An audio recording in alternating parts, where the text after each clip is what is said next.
when I went in for the look test, I feel like there were, they gave me some options of mustaches, Right. Right. and that little sort of Clark Gable looking mustache was really, that looked really, I thought that's it. It's just the way it is, when you see, it's like I very much work that way. I mean, it's at Film City and they built this little Mass- city that, Yeah. I mean, all the buildings are there. The Okay. fountain in the middle is there. It's you walk through there, and it's all covered in this black tent. Right. But you're walking through, and usually I had a lot of night shoots, so you're walking through, and it's just sort of, you see just people in the distance. It's a very strange, you know.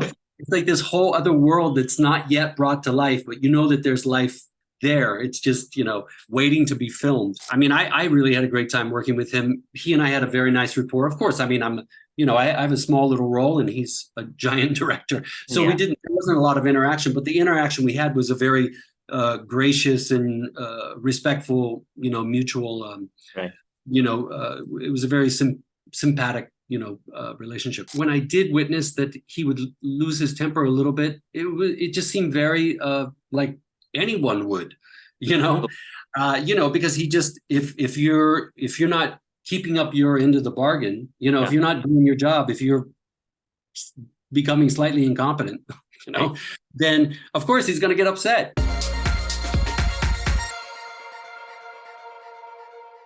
My name is Yatamanyu Narain, and I'm back with Mr. Mark Bennington, who recently impressed us all with his portrayal of, Mr. Anderson in Heeramandi. Hello, sir. How are you? I am good. How are you, my friend? Good to see you again. I'm also good. I'm also good, sir. So, ever since I've watched the series, I've been curious. I mean, what's the story of, bagging this role in Sanjay Leela Bhansali's production? How did you become a part of Heeramandi? The casting director got in touch with me. I've known the casting director for a long time, and she cast me in a few other things. And Right. She's been working with him for years. And so I remember it was a couple of years ago. I ran into her at dinner. We were at a restaurant, and she said, "Hey, there's something coming up that is going to be very interesting."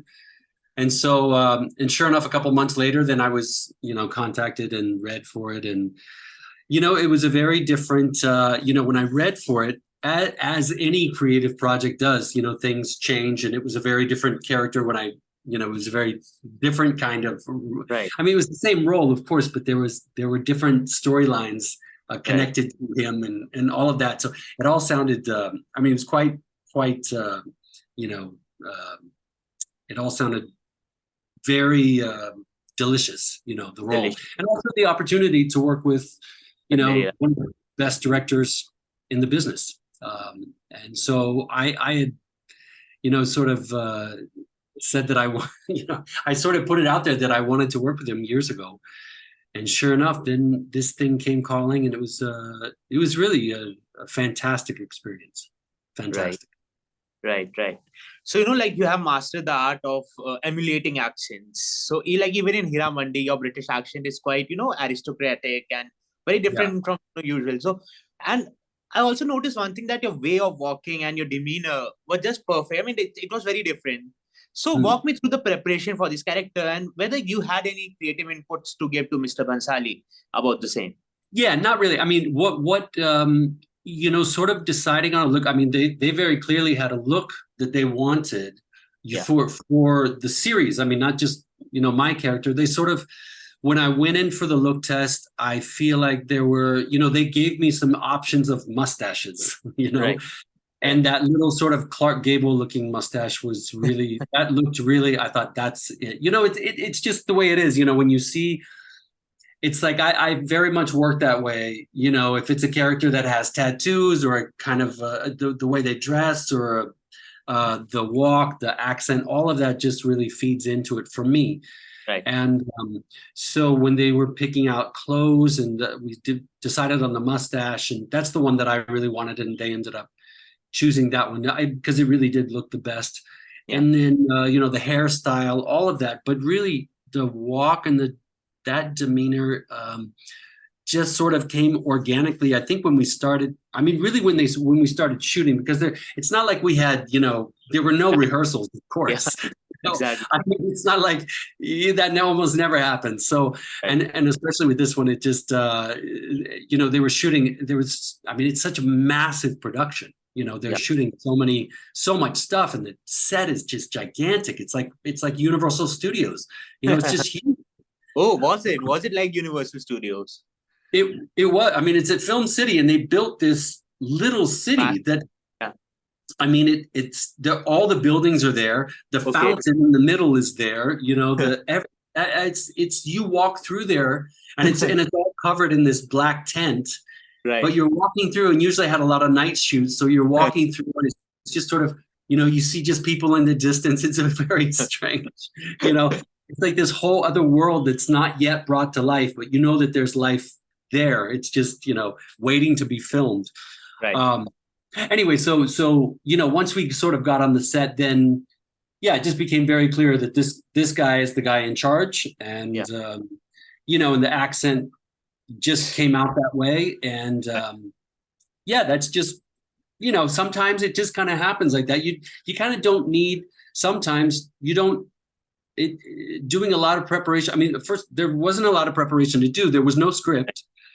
There was nothing to memorize because you were getting your lines, every day when you get there. And then sometimes even that will change. 2 hours later, they'll give you another, set of lines and say, no, forget that one after you've learned all these lines. And then we're going to shoot this, because they're constantly rewriting, trying to fine tune everything. Right. So anyway, so there wasn't a lot of prep. Right. So, we all have also heard the stories how Sanjay Leela Bhansali aims for perfection, and that he's a hard taskmaster on the set. So what are your thoughts on that? And I mean, from your own experience, how was it like, working with him, and what sort of learnings did you derive from this project? I mean, I feel like I've worked with people, actually not even here in the States, that had a reputation for, being short-tempered and all of that stuff. And so I feel like I had, worked with, some people like that who are they're real geniuses, really at the end of the day, it's coming from a place of wanting perfection from yourself, wanting perfection from everyone on your crew, and including the cast and everyone. So it felt to me, that, I mean, I really had a great time working with him. He and I had a very nice rapport. Of course, I mean, I have a small little role, and he's a giant director. So there wasn't a lot of interaction, but the interaction we had was a very gracious and respectful, mutual, it was a very sympathetic, relationship. And when I did witness that he would lose his temper a little bit, it just seemed very like anyone would, because he just, if you're not keeping up your end of the bargain, if you're not doing your job, if you're becoming slightly incompetent, then of course he's going to get upset. And it's a huge production. It's a huge production, but he wants perfection, and he demands it. He expects it and demands it, and everybody wants. I mean, we all want to give our best. At the end of the day, that's what you want. You want to give your best to this person who is wanting the best. Right. Yeah. So, Heeramandi has also received mixed reviews. I mean, with every good reviews, people have also expressed their harsh criticism on certain aspects of the show. So do you feel, such criticism hold any merit? I mean, people are always going to, you can't please everyone, all the time. I think that people that really like Bhansali's movies, they're going to love this. It's got all the allure of everything that he's the best at. It's all in there. Yeah, I mean, there have been criticism about, storylines or dialogues or whatever. Yeah, I mean, that's anyone's.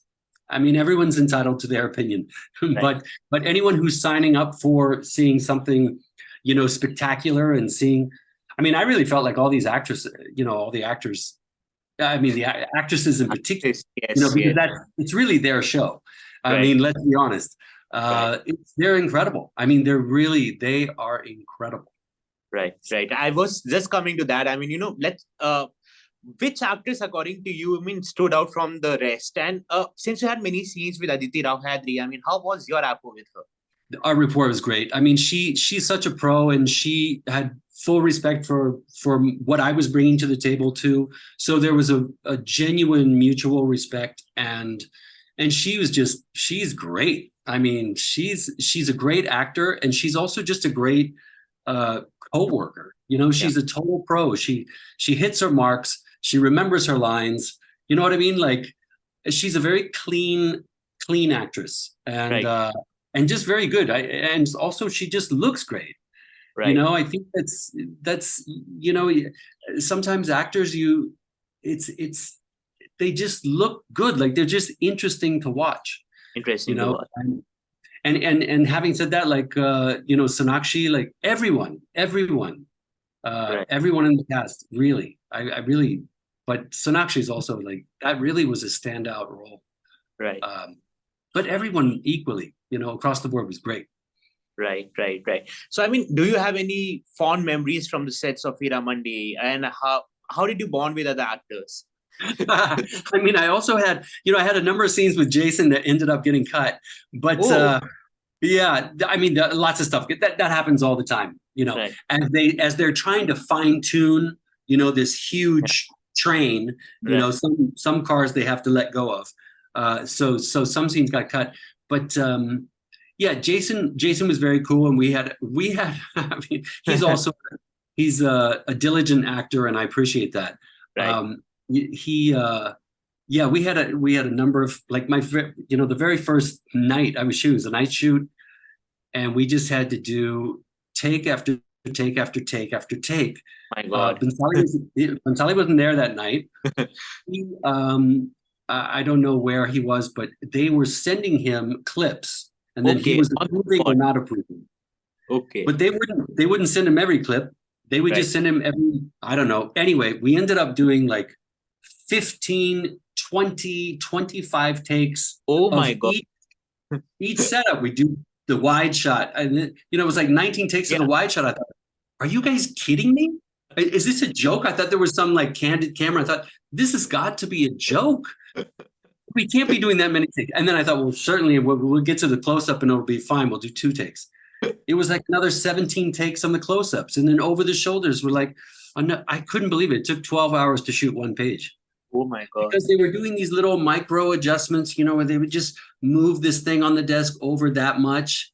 And then they just move something else, like, in that corner, you know, and then we do it again, you know. But as an actor, you're like, guys, like, we just nailed it. I mean, we nailed it. Everything, the set looks perfect. We nailed it, you know. And then after there was this one particular take where it was just like, come on, guys, like, it's not going to get better than that. Like, that was amazing.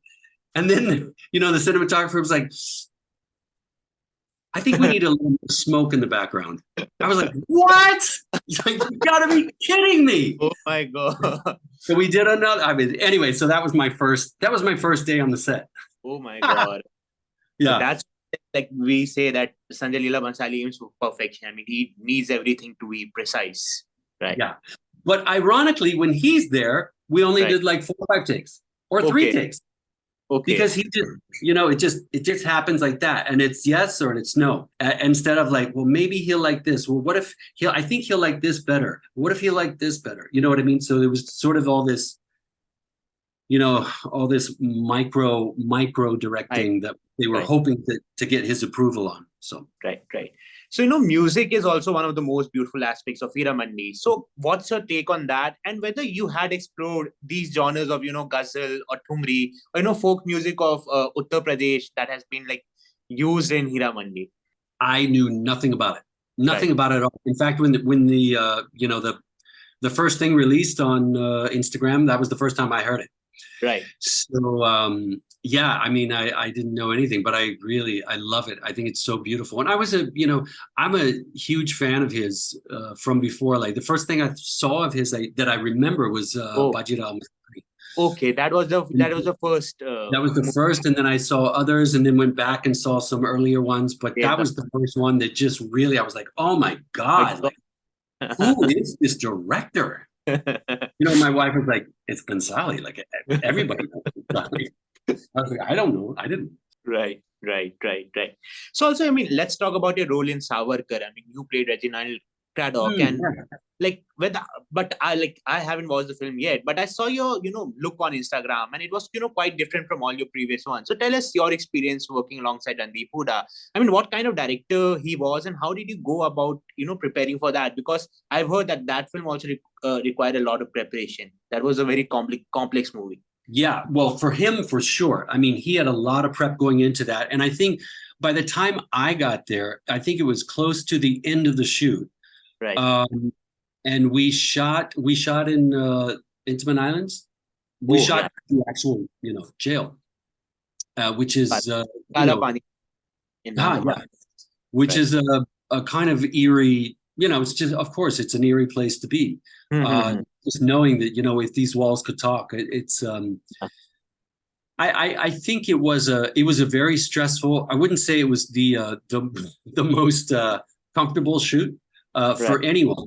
And certainly not for him. He was under a lot of stress. He wasn't eating hardly anything, which was just mounting the stress on. And the days were really long. I think the second day I shot, or maybe it was the first, it was a 2 a.m. call. We ended up, we were there for like 18 hours, and it was a long, very hot shoot. And he's acting in it, he's directing, he's producing, he's like doing everything and not eating. So it was, it was stressful for sure.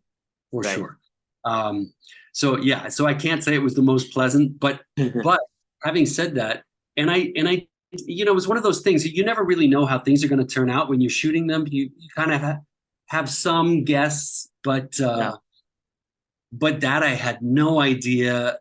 And when I saw the film, I was really impressed. I was really impressed. I thought it really came out very, very well. And I'd seen just little snippets of what my stuff when I went in to do the dubbing. And I was like, wow, that it looks good. But then when I saw the film, I thought, wow, this is really good. Like, he really did a good job, a really good job.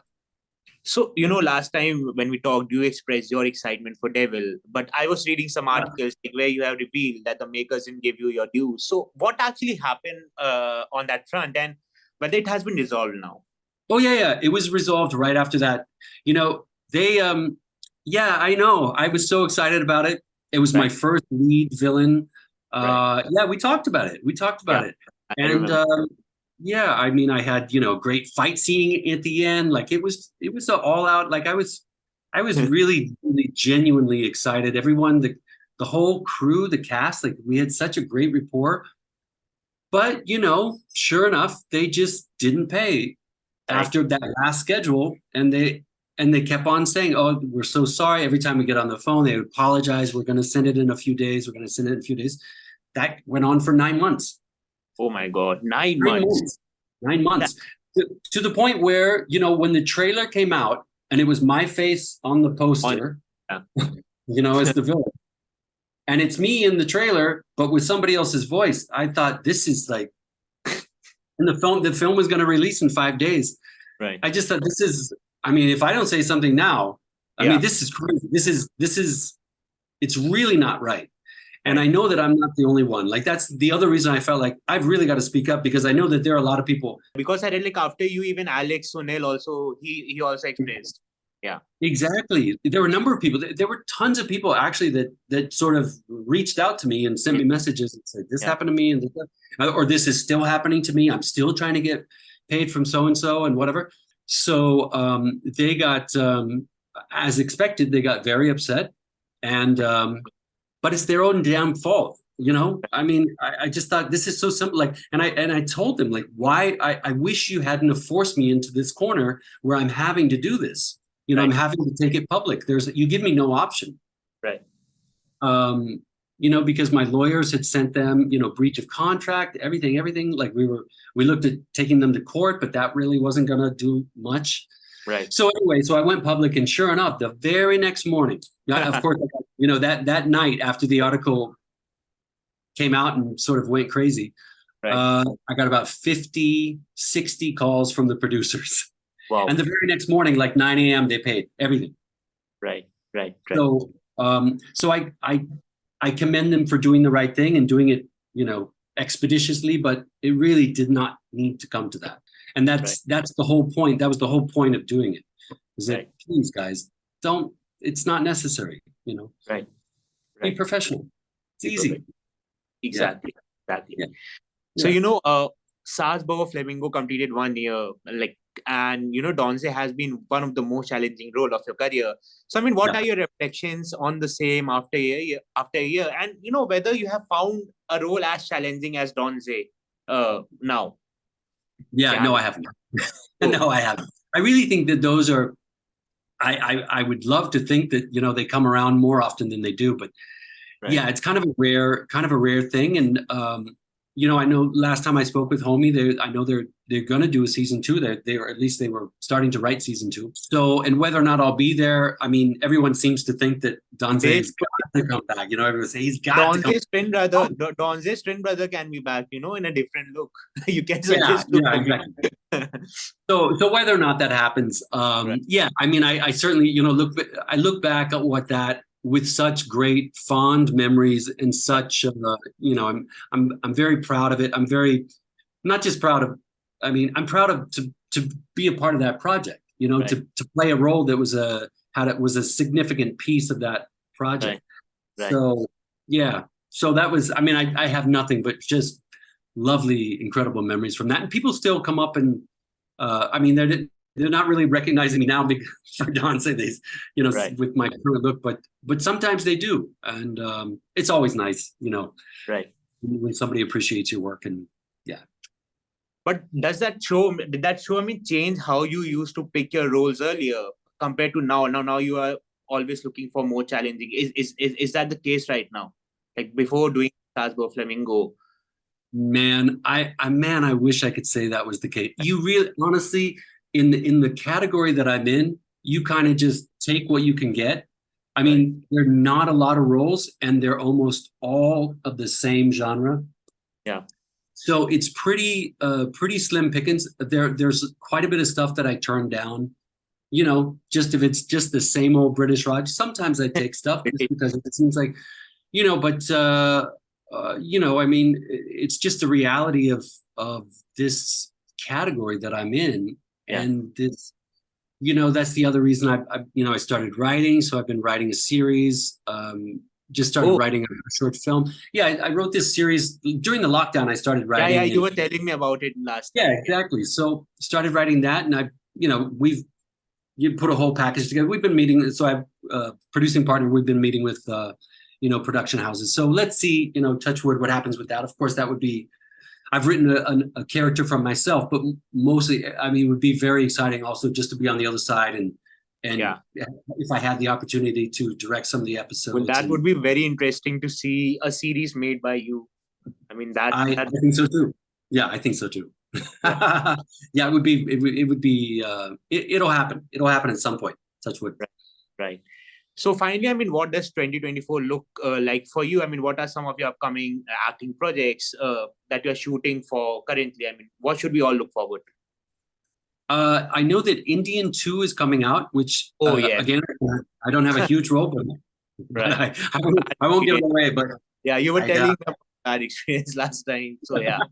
Yeah. So that's coming. I think there's a bunch of stuff that came out. There's only one project that I'm working on now, a Punjabi film, which we shot in Chandigarh for a week, and now we're going to Vancouver.